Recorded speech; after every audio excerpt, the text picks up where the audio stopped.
Welcome to Dalton Draws, the series where the title tells you exactly what the show is. I've got a trio of illustrations today, so let's hop right in. We'll start with some art based on Story of Seasons' Grand Bazaar. For this pick, I wanted to draw two of the girls from Zephyrtown, Sophie and June. Really though, I'd like to do a full episode in the future focusing on all of the bachelors and bachelorettes in the game. It's been a long time since a game in this series has had such an endearing cast for me, but the residents of Zephyrtown are all just so fun and charming. A big part of that is the addition of voice acting.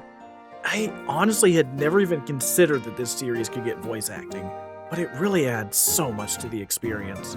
Festivals, hard events, and even many of the story cutscenes are brought to life by the cast, and it just makes it so much easier to get invested in the game's world. But it's not just the voice acting. The game had a pretty massive boost in production value across the board.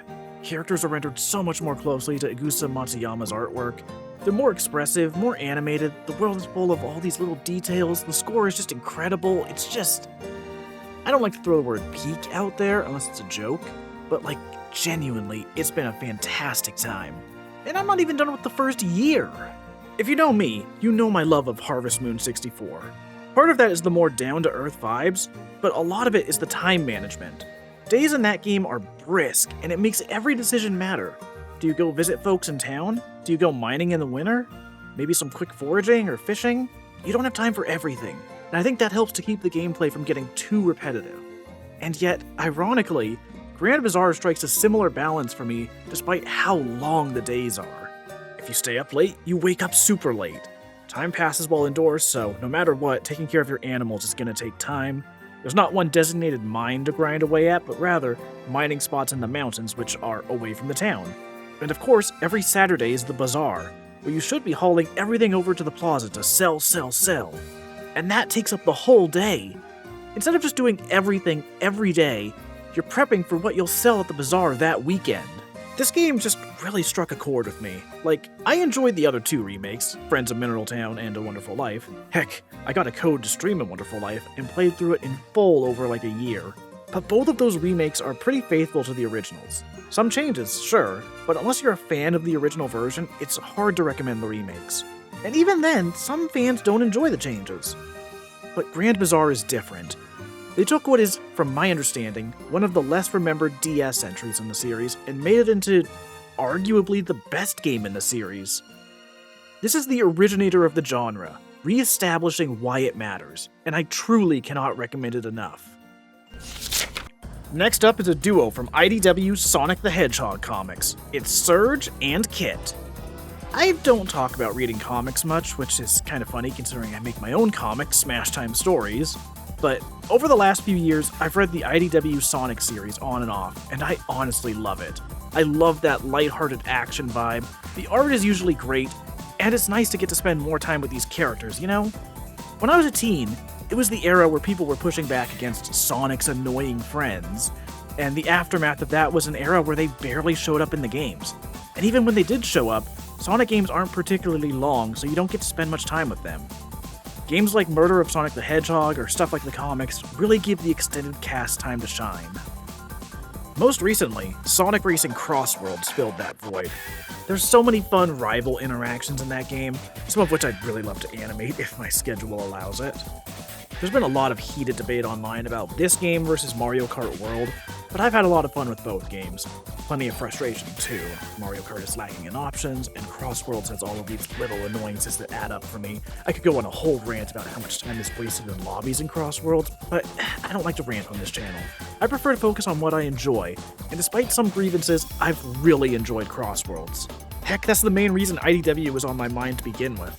After playing Crossworlds, I picked up a bunch of the remaining volumes of the comic that I still need to read. Just recently, I read through Volume 14 and the Scrapnik Island miniseries. Scrapnik Island especially was so dang good, dude. That book had some of the best art yet.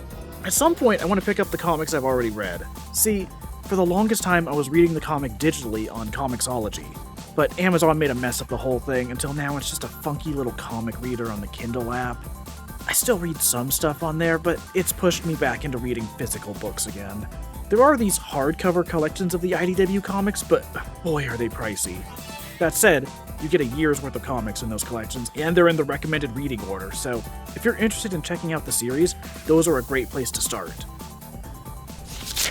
But you know what comic I wish I could buy? In Japan, there's a colorized version of the Yu-Gi-Oh! Manga that looks incredible, but for whatever reason, it's never been released in the West.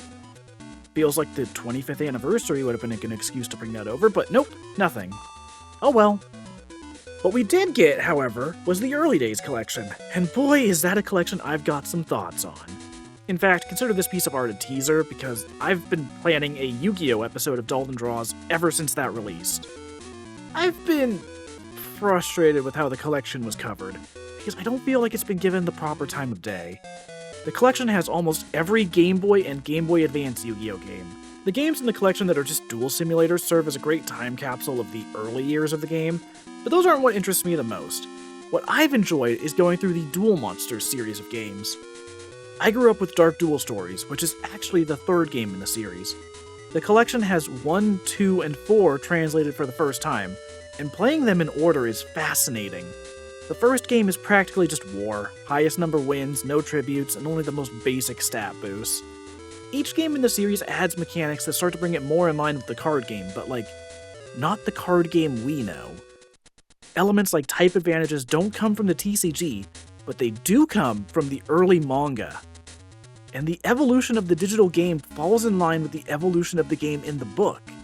Duel Monsters 5 and 6 are the experts games, which just use real TCG rules, but I never knew that Sacred Cards and Redshift of Destruction were part of that classic Duel Monsters series. Those games are 7 and 8 respectively, and they showcase that style of dueling taken to its peak. I don't know, I'm not going to sit here and say these games are masterpieces or anything, but I've enjoyed revisiting them. My issues are more with the collection itself. Very few of the games support online play, and the online play that is there is not great. Genuinely tossing those games on the Nintendo Classics catalog would provide a better online experience, and that really should not be the case. At the very least, the collection gave us a handful of games in English for the first time, and that's great. Plus, it gave us an English translation of Capsule Monsters, which is a genuinely great Game Boy game. If there's anything worth checking out in that collection, it's that game. I'll talk about this collection more in a future video, but I think it's worth getting. On sale. I just really wish the online wasn't such an afterthought. Speaking of other videos though, how about I get you all caught up on where I've been?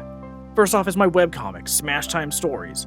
I talked about this in the last episode, but I want to do an episode of Dalton Draws where I introduce the characters from Chapter 1. Plus, since Chapter 2 is underway as well, I could do a second episode to catch people up on the plot.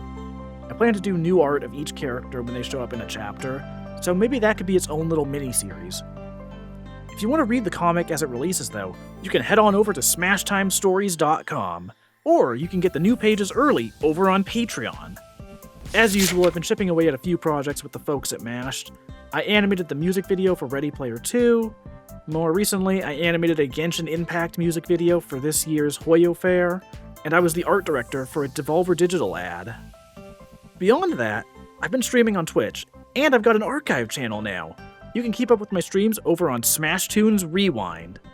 I stream both art and games, sometimes even at the same time. All of my streams are archived on Smash Tunes Rewind, so head on over there and smash that subscribe button.